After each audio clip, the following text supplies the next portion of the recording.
Hello. हा बोल ना ग. ऐक ना, हा मला आज ना मुलगीवाले बघायला आले होते. मग तू नाही म्हटले असेल एवढं काय त्यात? नाही, मी त्यांना बोलले विचार करून सांग. विचार करून सांगते म्हणजे त्यात काय, त्याच्याकडे गाडी वगैरे नसेल? आहे, त्याच्याकडे सगळं काय आहे. कंपनीत चांगलं कामाला नसेल? मॅनेजर आहे बाळा. पगार कमी असेल? बाळा 1 लाखाच्या वर आहे. स्वतःचं घर नसेल? बाळा बंगला आहे स्वतःचा. मग तुझा विचार काय? मी जरा सांगते म्हटलं मी होच बोलणार आहे. तू वेडी आहेस का जरा ग? म्हणजे मी आतापर्यंत जे प्रेम केले काय चुतेगिरी केले काय? हा हे बघ, तू प्रेम केलं, सगळं केलं, मला सगळं मान्य, तू मनापासून प्रेम केलं. हा मग? पण तुझ्याकडे आहे काय? मला तू कसं सुखात ठेवणार आहेस सांग. तू जरा बावट आहेस का ग?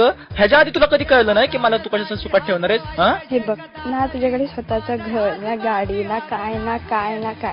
जर मला चांगलं येतं तर मी हो बोलू शकते ना, नाही म्हणायला काय हरकत आहे. अरे पण तू थोडं थांब दा, मी सगळं करतो ना माझ्या परीने, सगळं जेवढं माझ्या जीवात राहून तेवढं सगळं करतो ना, काय प्रॉब्लेम आहे? थोडं थांब ना. कसं थांबू, किती वेळ थांबू, 3 वर्ष थांबू.